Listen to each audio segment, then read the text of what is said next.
I did tell you it was a double header today, the 19th day of the month of June, the year of our Lord 2023. It's still Standpoint, the second half of the show. If you missed the first half, today we celebrated the International Day for the Elimination of Sexual Violence in Conflict. And guess what? It's also World Sickle Cell Day. So, I don't know about you, but that documentary brought back a lot of nostalgic feeling because I had the pleasure of having a very good friend of mine in college. And she was a sickle celler. Yeah. And it brought back it because I had a friend, a classmate, Emmanuel. He's late now. And I can't forget the experience we had back in school. Anytime Bola, God bless her, had crisis, we would more or less, it wasn't a funny experience. I would carry Bola, run all as fast as my legs could carry me, and then when I get tired, Emmanuel will collect Bola and continue to run, and I will be following him until we get to the school clinic. Those days, just to make sure that Bola was okay. And it's for people who have friends, family members who suffer from sickle cell. They know this routine. They know it's not a fun experience. Well, World Sickle Cell Awareness Day has its origins in the United Nations General Assembly resolution adopted on December 22nd, 2008. The resolution recognized sickle cell disease as a global health concern and designated June 19th as the official day to raise awareness about the disease globally, worldwide. Now, the resolution was a response to the pressing need for increased awareness and attention to sickle cell disease, which affects millions of people globally, particularly those of African, Mediterranean, Middle Eastern, and South Asian descent. Sickle cell disease is a major public health issue, causing significant morbidity and mortality in affected individuals. World Sickle Cell Awareness Day was established to address the lack of understanding, limited access to healthcare, and social stigma associated with sickle cell disease. It aims to draw attention to the challenges faced by individuals and families affected by the disease and to advocate for improved healthcare services, research, and support systems. And today, to look at the subject of sickle cell, and of course, as we join the rest of the world on Rapid 96.5 FM, the sound of your city, to advocate for better healthcare facility, better attention for sickle cell, and to also celebrate those who have invested time and money and research into finding some cure for sickle cell. I have with me Dr. Mrs. Madaki. Doctor, it's great to have you join us this morning on World Sickle Cell Day and on this edition of Standpoint. Thank you, sir. All right, so I think we should start this conversation by with this question. Is sickle cell anemia a public health burden? Yes, sir. Sickle cell anemia is a public health burden. From the documentary, the statistics have been read, and just to reiterate that millions of people worldwide are living with the condition. And I think in the year 2021, it was said that Nigeria particularly is the epicenter, is like the worst hit globally with the burden of sickle cell anemia. So I think Nigeria? Yes. As of 2022? 2021. 2021? Yes. Like the burden of sickle cell anemia is highest in Nigeria. Okay, worldwide it said that about 300 million individuals are affected by sickle cell disease. And then of these 300 million, about 50 to 70% of them are in sub-Saharan Africa. With Nigeria being, because of our population, of course, of over 200 million, we have the highest number, about 5 million of those people are in Nigeria alone. And then it is said that about 300,000 children are giving birth to with sickle cell disease in Nigeria yearly. So we could see that the indices are quite high. And then this sickle cell disease contributes to is one of the top 10 causes of infant mortality in Nigeria under 5, because of these numbers that we've said, about 50% of these children don't live beyond 5 years. So we can say that it's a public health burden. We have a high mortality rate as a result of sickle cell. Yes, and just to add, already our health system in the country is already not fully optimal. And then to add the burden of sickle cell, the illiteracy level and the poverty level, it really makes the disease to be a public health concern. How do we? Because right now I'm speechless because of the data you just reeled out. Nigeria, the epic center for sickle cell. Children dying below 5 years of age. I'm stunned, honestly. Now, is it that over the years government has not been able to put in place systems within the healthcare sector to be able to scale down this number, this stats that you've just railed out? Well, I wouldn't say government has not done, but I would say that the effort by the government has not been so optimal. Like for disease conditions like malaria, HIV, we will say that a lot of intervention has been put in place. But for sickle cell disease, I know that there have been 1 or 2 interventions, but it has not been so much, because I know that at some point, in fact, there was a bill in the House of Assembly to say that people that are AS should not get married, and I think it's even scaled this second reading, but I don't know what has become of that bill, because I'm not sure it's currently being implemented in the country. And then I think that the government has also tried to put in place sickle cell centers, and even there has been a national guideline that was developed for care of patients with sickle cell anemia. But I think the impact is not... It's not being felt. Yes, it's not being felt. felt. So in terms of policy, we have policy. Yes. But it is now in the execution of those policies that's where we are lacking.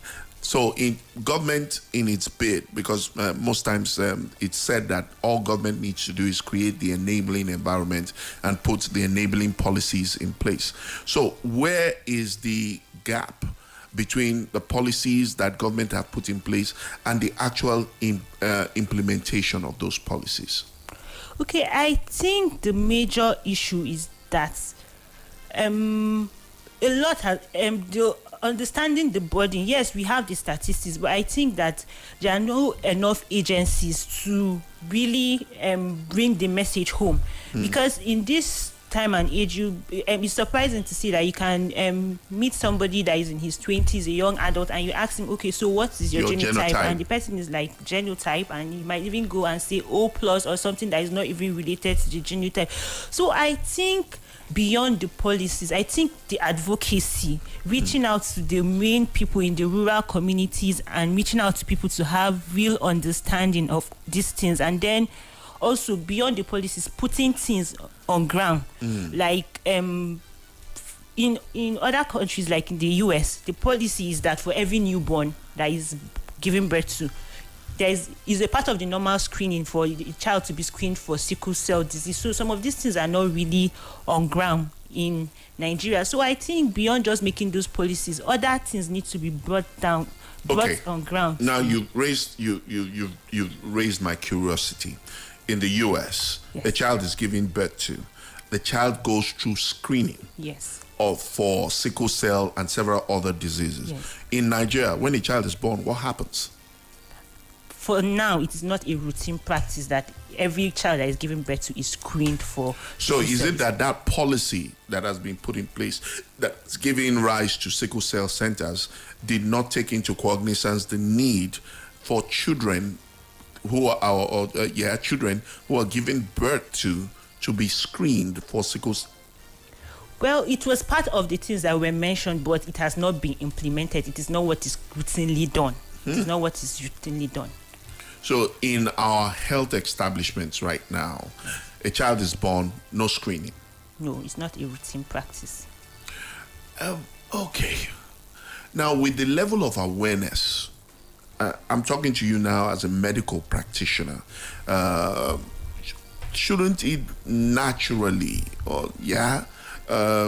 be something that we don't need to wait for government policy?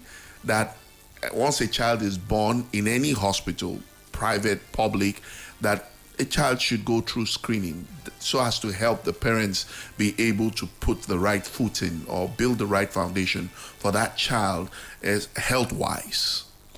Well, actually, it should be routine practice. But Nigeria being a third world country that it is, the economic reality on ground. Because if we say we are going to do it, how many patients can actually afford it? But there's a cost implication to this. Yes, for a screening test to be done. Since it's not like for things that are routine, maybe if it were a government policy, I think that there will be backing from the government, so it might be free.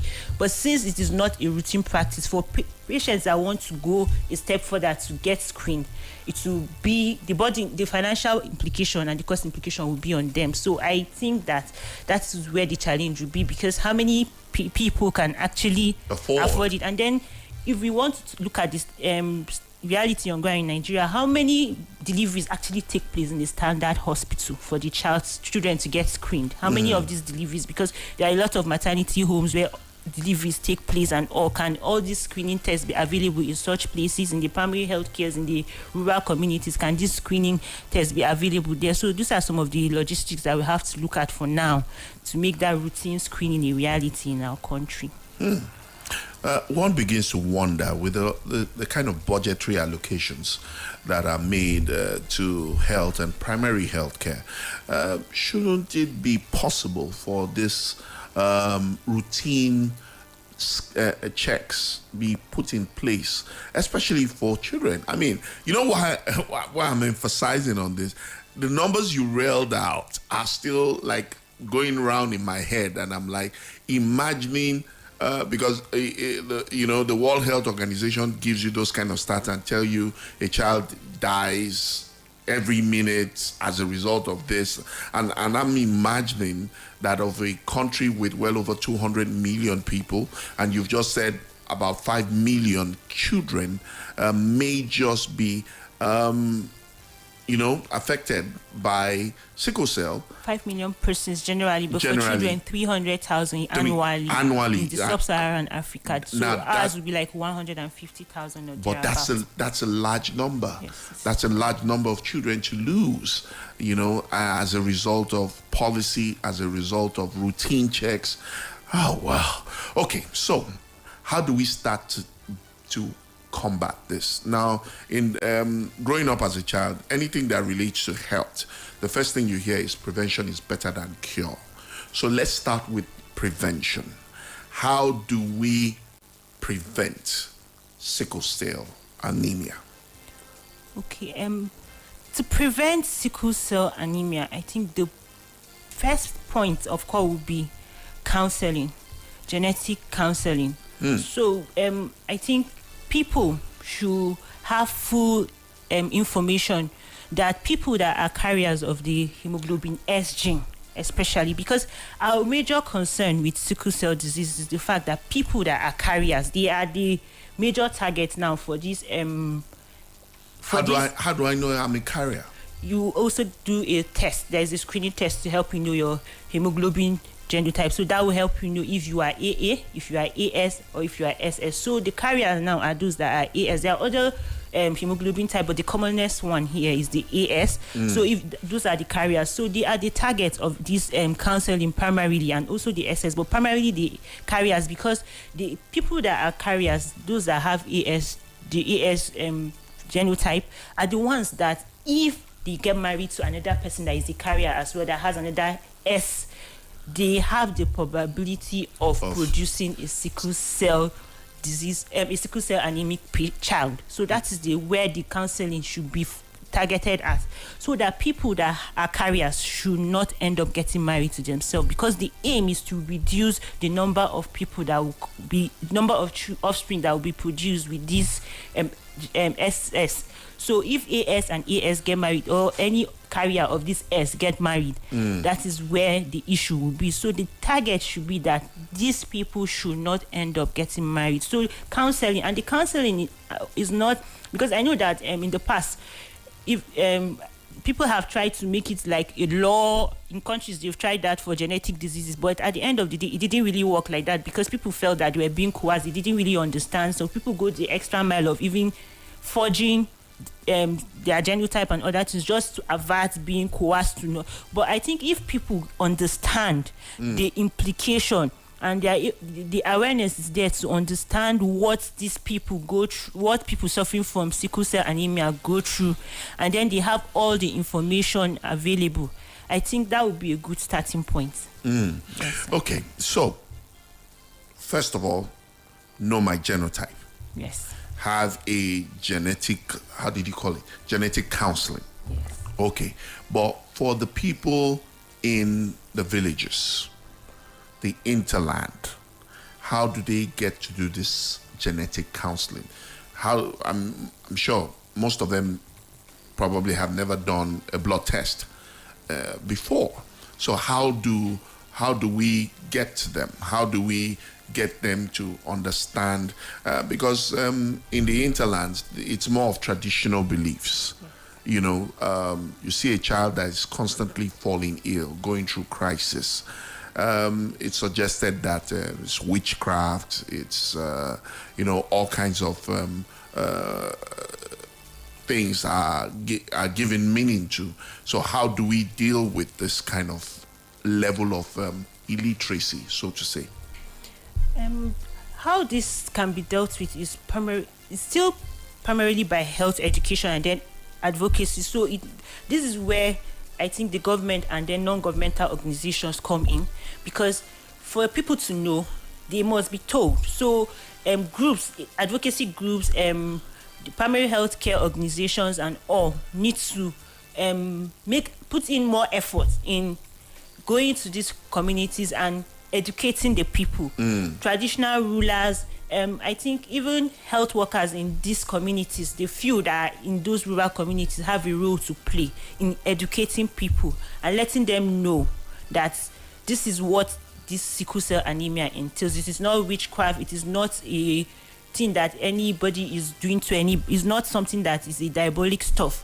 The scientific basis of the disease should be educated to these people. And then also I think media organizations to have a role to play, because where health practitioners can't get to, a lot of people listen to radio stations in these communities. So I think if media agencies can also once in a while create forums for health education concerning sickle cell anemia, it will also go a long way in enlightening people. The media agencies can also play a role in educating the people. Yeah, I remember the first half of this show when we were talking about the International Day for the Elimination of Sexual Violence in Conflict. My guest suggested also talking to religious leaders, but we've seen situations where some religious leaders, I don't know whether to call it ignorance or just share, choose to say that they rather believe God to heal anyone who's suffering from sickle cell anemia than to actually go the path of encouraging their members to seek education and a better understanding as it relates to sickle cell. So how do we also deal with this kind of challenge? Well, the truth is that is actually a major challenge, because Nigerians are very religious, and then when you're dealing with that, one has to tread carefully. But I think for me as a medical practitioner, my role is to give the information. is to give the information as it is and then bring all the facts on the table. But I can't really force an individual. I can only just lay bare what it is, and then it's left for you based on the information I've given you to choose. But the fact that the religious leaders still think that way, that they should rather to the path of faith instead of believing that a person is a sickle cell anemia patient, that doesn't stop us from still telling them what it is. It is now left for them to decide, because we can't decide for them. You can't force someone. You can only give him the available information that he needs to make an informed decision. All right, doctor, we'll take a quick breather. When we come back, I'd like to find out, are persons with sickle cell anemia suffering discrimination in Nigeria? I know, like I just said, in the traditional setting, it's given all kinds of meaning and connotations, but is there any form of discrimination? We'll talk about that when we come back from this break. It's still Standpoint, double header edition this Monday, the 19th of June, 2023. We'll take a quick breather and we'll be right back. Do stay with us.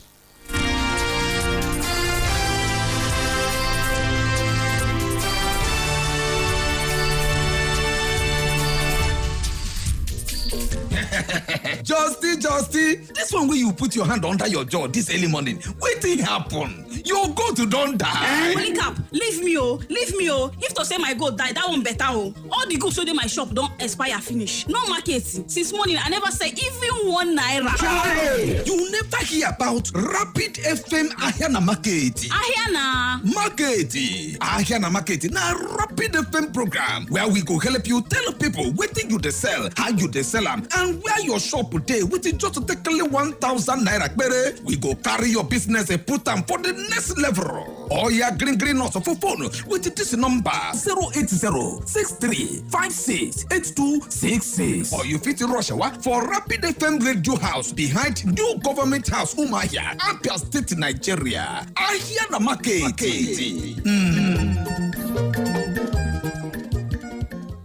Let's do this, y'all. Come on. Do you think you're a fan of Rapid FM? Yeah! I love Rapid FM. I love Rapid FM. This is the place to be. Simply Rapid. Knock it out on the Fan Zone with Mr. McDoney, where you must answer more questions about what happened yesterday on Rapid FM to win the #1 title, Rapid biggest fan of the day. Plus, you get to win other special prizes too. Amazing, right? I love the sound of that. Join the fan base representing your favorite shows every Monday to Friday from 2 p.m. to 3 p.m. on the Fan Zone. Fan Zone.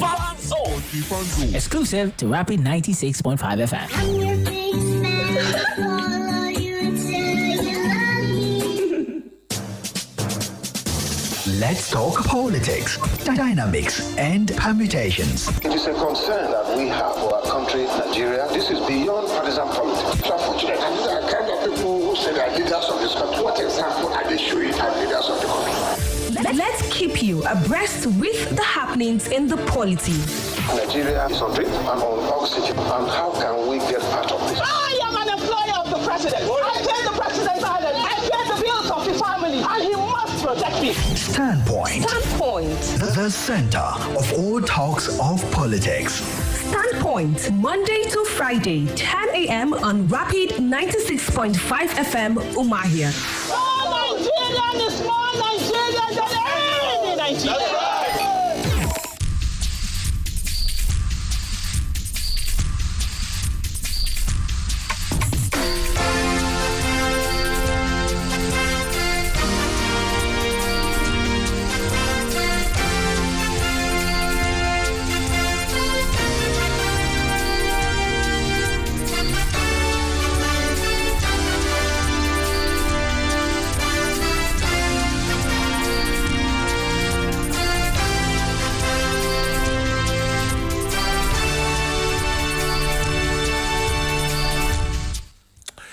It's World Sickle Cell Day, and like the rest of the world, Rapid 96.5 FM, in particular, Standpoint, has joined to increase the awareness of this very rare disease that has become a public health burden.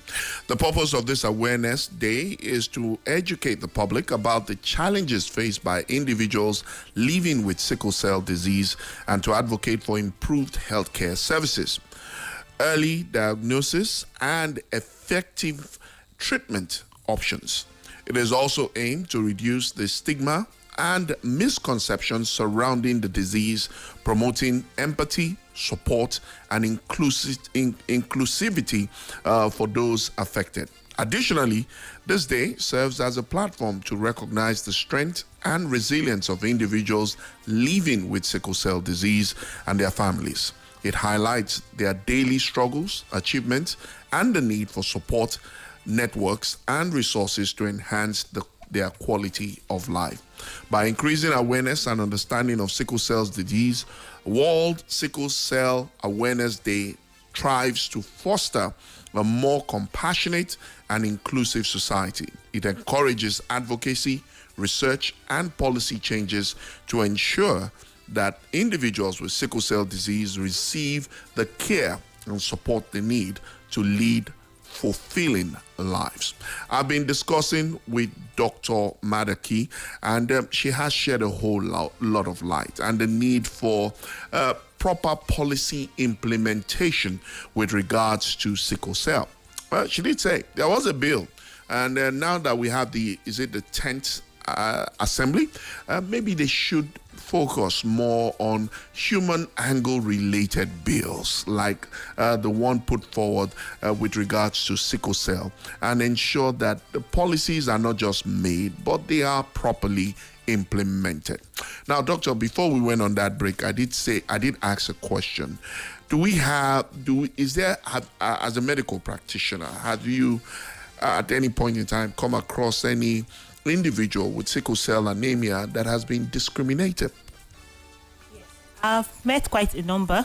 Wow. That have been discriminated, especially in terms of job employment. Wow. And work-related issues. Those that shared say that most times when they go to look for job opportunities, once they mention their status as being sickle cell carriers, it's more like the employers feel like, okay, going to spend a whole lot of time, yes, more time in the hospital than at work. Exactly. So the productivity level will be low. Yeah, so that's the whole fear of always calling in sick, and maybe let it not be that something bad happens to you in our work environment, and also they experience such discrimination.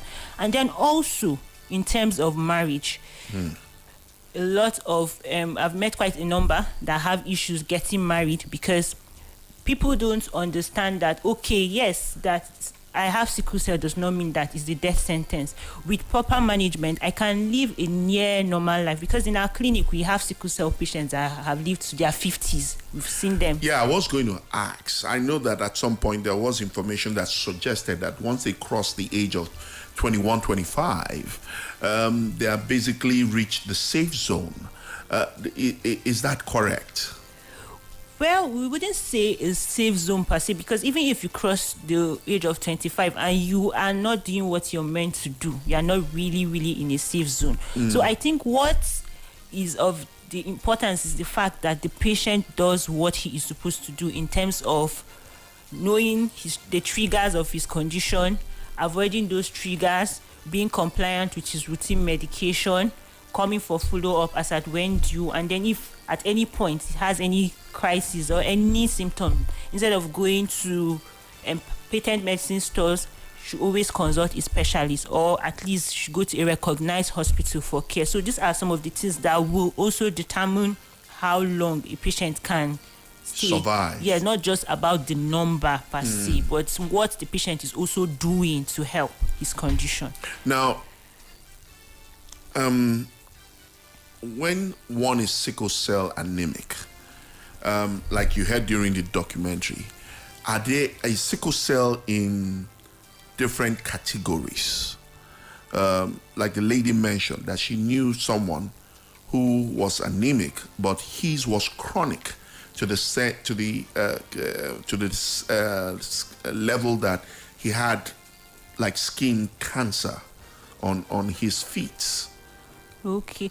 Well, the thing is that for sickle cell anemia, there are variants to the disease. There are variants. So some patients can be sickle cell anemic and have a milder variant of the disease, while for some can be very chronic. It could be more like sickle cell generally is a chronic illness, because when we say chronic, it just means that it's something that you have to deal with for a long time, more like all your life. Wow. Unlike malaria, that once you take the malaria treatment, you get cured. That is like an acute stop. But when we say chronic, it means that it's a long term.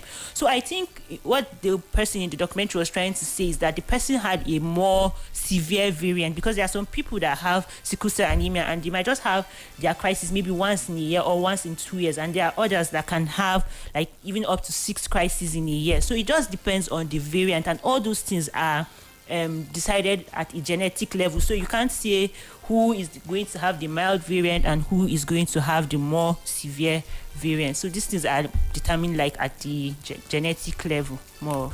Okay, Doc. Time not really our friend. I want to believe there are people out there listening to this conversation this morning. They may know their status. They may know their genetic history, as it were, and right now they just need the right information to be able to do the right things. So, and today being World Sickle Cell Day, what would be your